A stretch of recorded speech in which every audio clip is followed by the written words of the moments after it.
Hey, good day, folks. Thanks for coming by to see another video. Today's going to be some 9mm Luger. I got 75 cases here that have been previously fired about 3 times. I've all inspected them all already. They've been cleaned. Before we started this process, they have not been decapped. We're going to decap. Then we're going to resize into the same die and Flair. And then I'll stop there and reprime the things, and we'll see the bullet and crimp. Already got the dies set up the way I want them, and I didn't want to go through that on the video. I'm sure there's a million videos out there that'll show you how to set up dies if you've never seen that done before. Otherwise, they come with usually pretty good instructions that, you know, us reloaders, we're pretty smart, so we can follow instructions. So I don't think I need to bore you with that. So anyway, we'll get started. I got 75 here. We'll go ahead and jump on those and resize them. I'm going to start this out, and I'll get some of them done and then pause the video and get through with this. And we'll come back intermittently between stages and see what's going on. So we'll do a few of these while I'm going here. And I guess what I need to explain is that things work differently for everybody to a certain extent. This is just going to be how I go about doing things, since I'm using a turret press and not a progressive or single stage. But I'm going to try to go through this process kind of like using a progressive press. The only difference being is that this is a manual. There's no turning of the turret or the shell plate.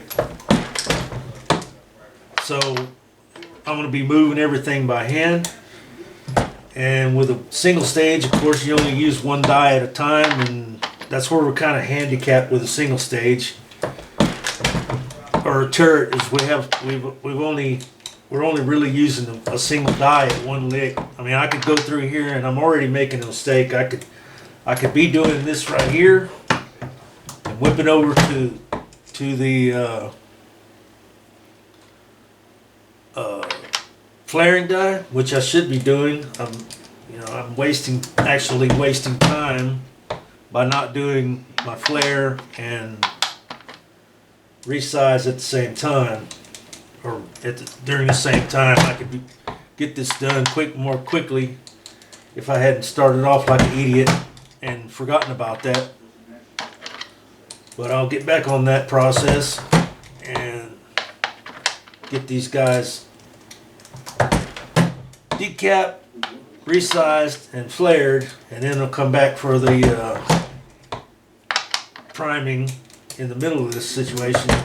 So that's another way we're kind of handicapped when we don't have a progressive press. You can prime on the press a whole lot easier with a progressive than you can with any other thing.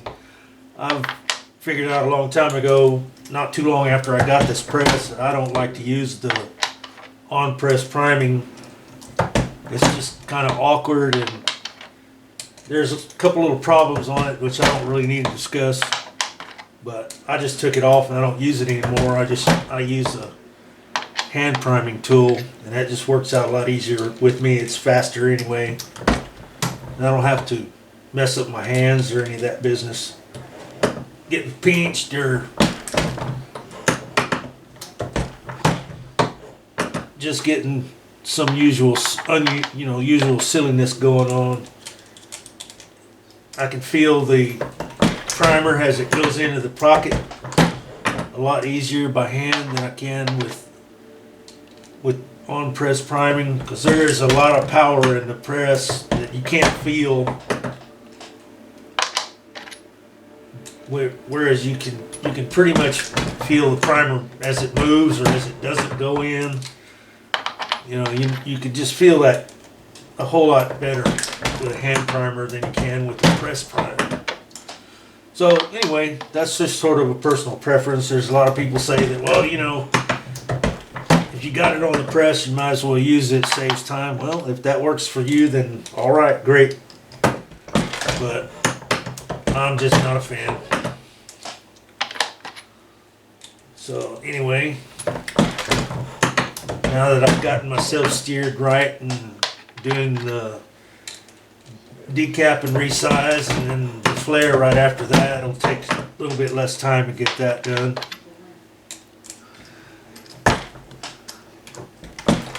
I've only used these 9mm dies once before, and the first time I used them I went through and reloaded about 1,000 rounds without stopping, and that was quite a day.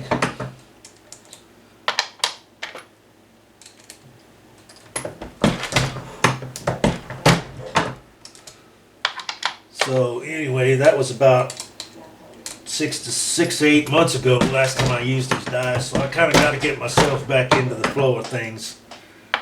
It took me a little while to figure out how I wanted to approach doing this on the turret press. The only other time I have ever loaded pistol rounds was on a single stage, so there's a difference.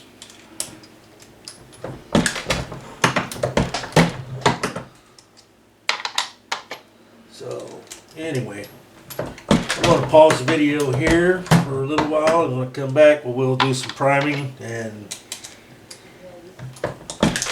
maybe shoot the bull a little bit more and get back to doing stuff. We'll see in a little bit.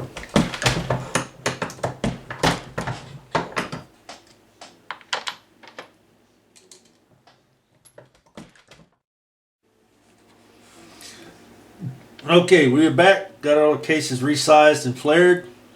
I just want to show you the flare if you haven't ever seen this before. You need to flare your pistol cases so that you can have a little bit of a opening of the mouth so you can get your bullet started in there. Without that, it'd be very difficult to get it started in there, because almost all pistol bullets are pretty flat on the bottom. There's not very many of them that have any like a taper to the bottom like a lot of rifle bullets do, and there's even some rifle bullets that are flat enough on the bottom that you need to just gently flare the case mouth on a rifle bullet, especially if you're dealing with a cast lead bullet that's relatively soft. You don't want to be seating a bullet and scraping off all that lead on the outside of the case mouth.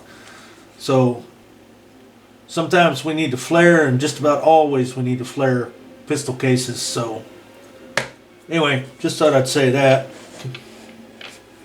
Alright, now we got all our cases. As I said, we got them all resized, decapped, and flared. Now we're going to do some priming. And these primers here, I don't know if you ever heard of them or not. Let me see if I can get at them over there without busting my butt. These are, come on, focus, focus, focus, focus, hocus, focus. Anyway, Service Seals Aventuras, and I don't speak Spanish, so I mean I'm very terrible at pronunciation. Anyway, these are made in, let's see, I've forgotten now. Argentina. I was about to say Brazil because I couldn't find it right off, but anyway, Argentina. I've used them not a whole lot, but some. The only place I've ever really seen them is at Powder Valley. They're usually about the cheapest thing you can get, so that's the reason why I buy them for practice ammo. Anyhow, I've got 75 primers in my hand primer here, and I'm going to start getting these boys done. Oh, it would help if I open the gate. There we go.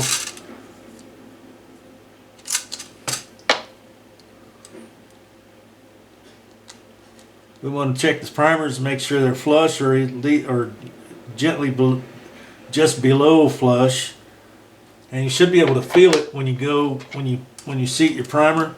You should be able to feel it when it touches bottom, and you don't need to squeeze it any more than that, or you'll flatten your primer and it may not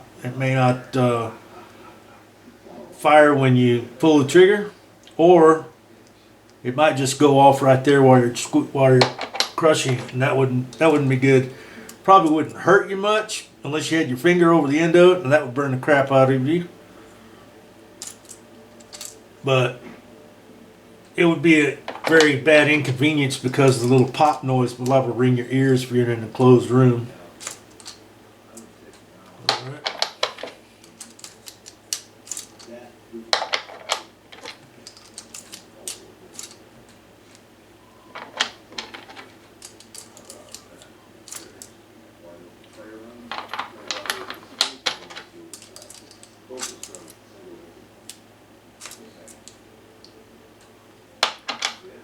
See what I'm dealing with here? Dirty. These were done in a dry media tumbler, so they didn't get as clean, even though they look pretty shiny. They didn't get as clean as they do when I do them in a wet tumbler.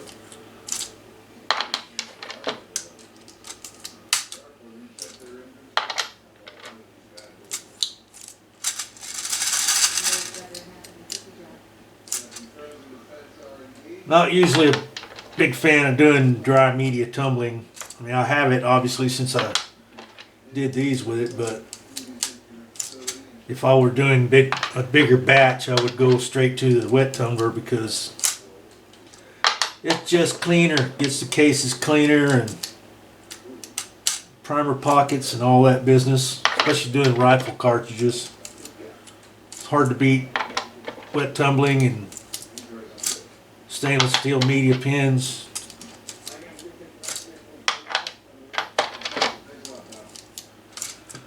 Little Dawn and some lemon shine and good to go.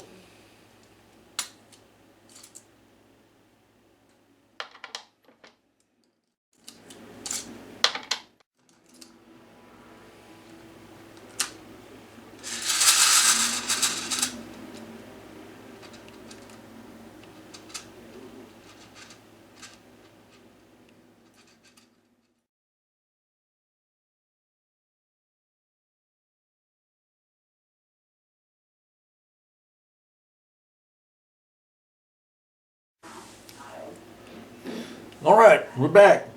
I got all those things, all those crimps removed from some of those, three more of those that were mixed in with from range pickups in my brass, and got that taken care of. Got the crimp out with the military crimp remover, and got the rest of them primed up. They're all good to go now. Now we need to drop some powder, so we need to do some checking here. Got the scale turned on. It's been on for a couple minutes. Got it zeroed out, calibrated, all that business. So what I want to do is get the powder measure set up to drop 6.6 grains. I've got HS6 powder in my powder measure. And of course, a while ago I said we're going to have, well, I don't remember if I said we're going to have Hornady bullets, but anyway, bullets will be 115 grain Hornady full metal jacket, round nose. So let's see what this powder measure is going to tell us. Should be pretty close, but we'll see. We've got 6.7. That's a little heavy. I'd like to stay 6.6 or just a hair under.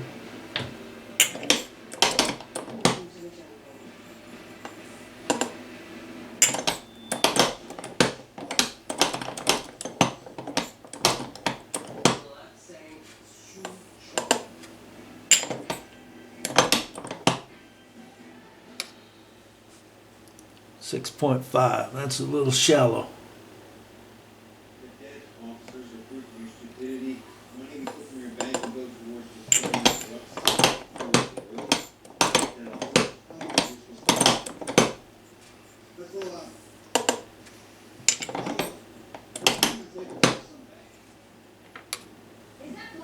That's 6.6 on the money. All right, let's check a few more. Make sure the measure's running pretty steady. That's 6.6.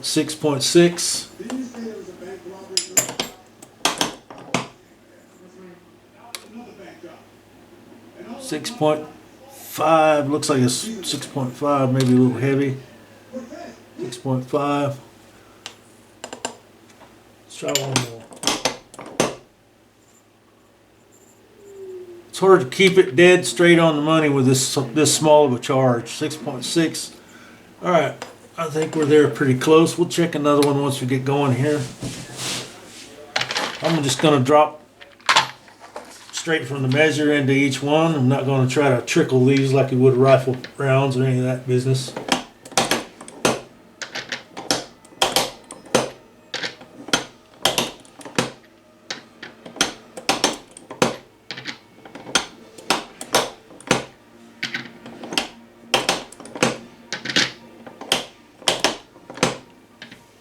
Let's see if we can get this camera back up here a little bit better. There we go. All right.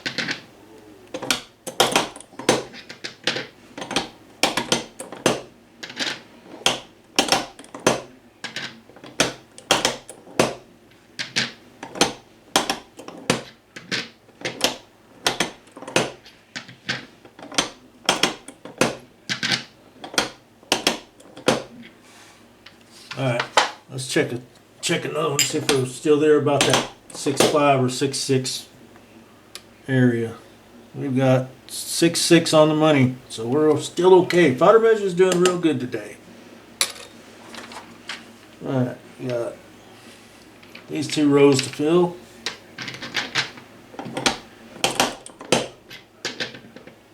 Yeah, we're a little tight.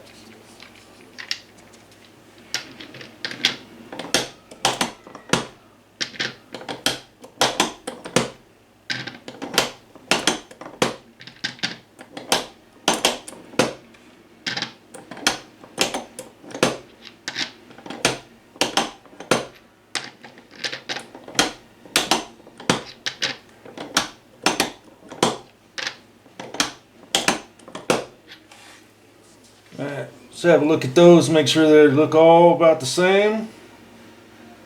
Make sure we got no more double charges or none of them looking too shallow, being too shy. Alright, these all look pretty good. So I'm going to go ahead and load these guys up, set those other 50 to the side, and I'll charge those later on when I get ready to do those. Won't try to do all those in the video here. So what I need to do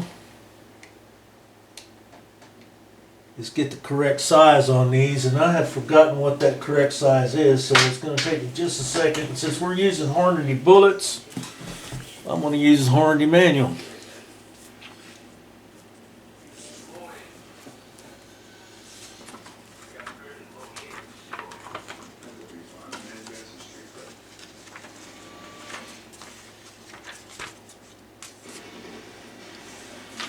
So if we get here at 9mm Luger, 115 grain,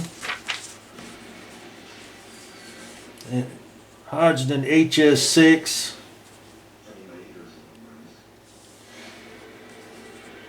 115 grain, full metal jacket round nose. It wants these to be 1.1 inch overall length. Okay. I'm not too afraid of that being correct, because I'm sure that that's what I loaded it last time.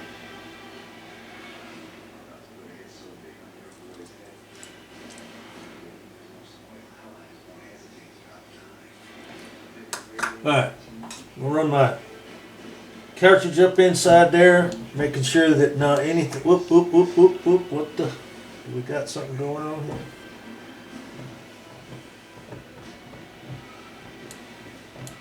Oh, hey, I got my die set up wrong. Ding back. I'm hitting the crimp ring already up in there. I don't want to use that. So what I want to do, take the bullet out. And I want to raise the die until it clears. And roll it back down until the grip ring touches the case mouth. And I want to bring it back up about 1 turn. Because I don't want to use the seating die to crimp with. I have a four die set So I want to use the separate crimp die. It just works out better for me. This is the carbide die with the carbide ring in the bottom of it that gives you that one last chance to get the bottom of the case a little tighter so that you don't have any problems going in and going out with ejection or any of that kind of beeswax. Oh, come here, Bulat, sucker.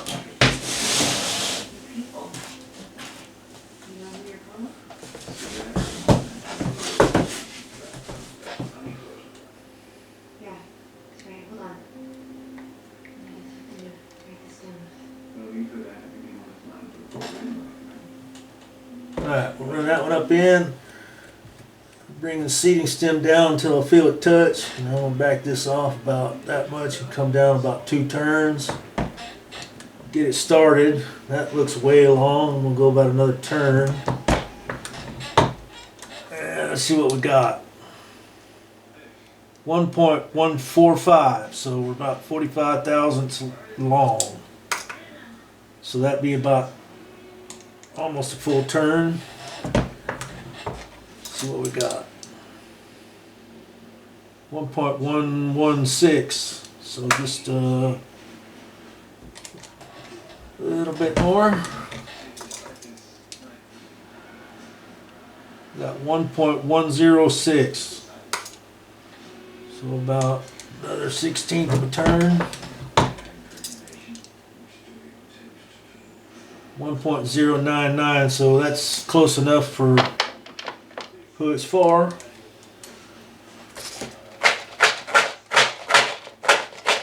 That's about as close as 1.1 as it, gets without being perfect. Alright. Seat that jewel, let's see how long it is. 1.102, so that's pretty good. Let's try one more and see if we're still going to stay right there within a couple thousandths.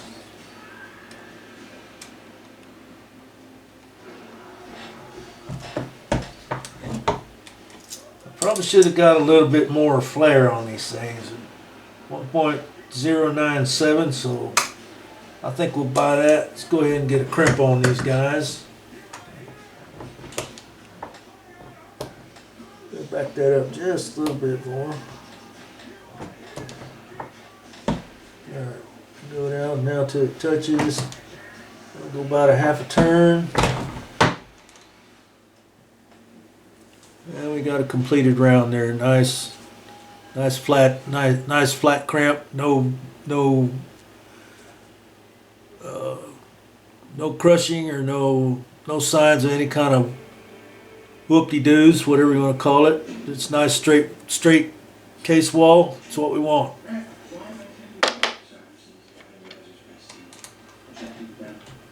A lot of people, when they crimp so tight, and the bullet wants to push down with the whole case, and it ends up leaving a depression right here below the bullet. That's not good. We don't want that to happen.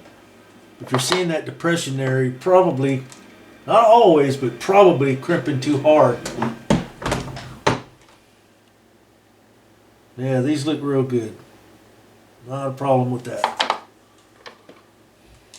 I could actually even back that off just a hair. That was a bad maneuver right there, G.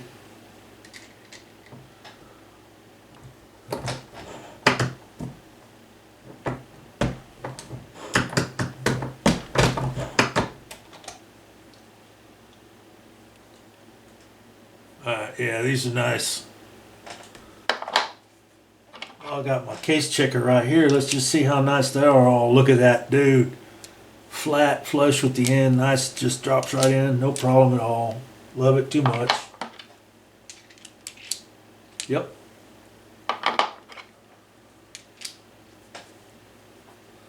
So you'll drop in your case checker like that, and nice flush. Not going to have any feeding problems with all, something like that.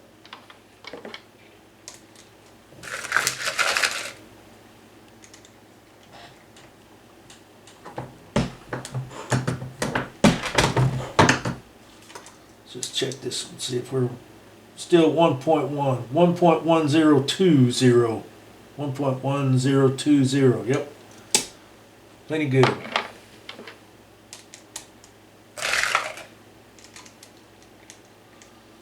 Oh, come on. Yeah, I should have probably flared another little bit with these. A little bit snug. But that's all right. Have fingers, can't hold it.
And when I go shoot at the range with my reloaded cases, I usually try to pick them all up as best I can. Unless, you know, of course, you're not ever going to get them all back. Some of them are going to go rolling off where you can't get at them, you know, beyond the shooting station, or get off behind or somewhere. You won't ever pick them all up, and there's a good chance if there's been several other people there where you're shooting at already that you're going to get some of theirs mixed up in yours, and that's exactly what happened here. I got some of the new once fired stuff mixed up, and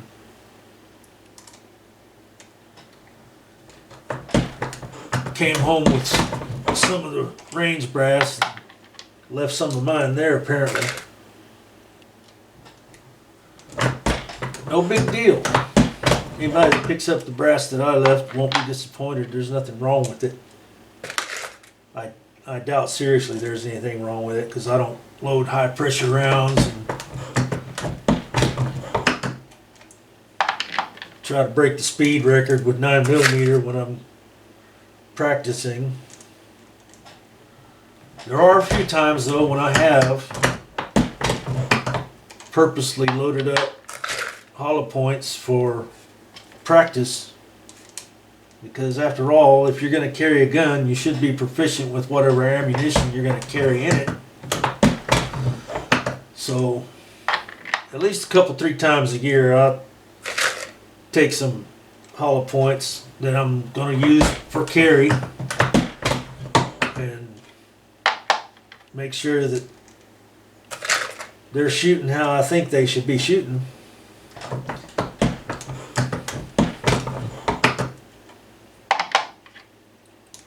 And if they're not, well, either you need to change something, or you need to change your load somehow.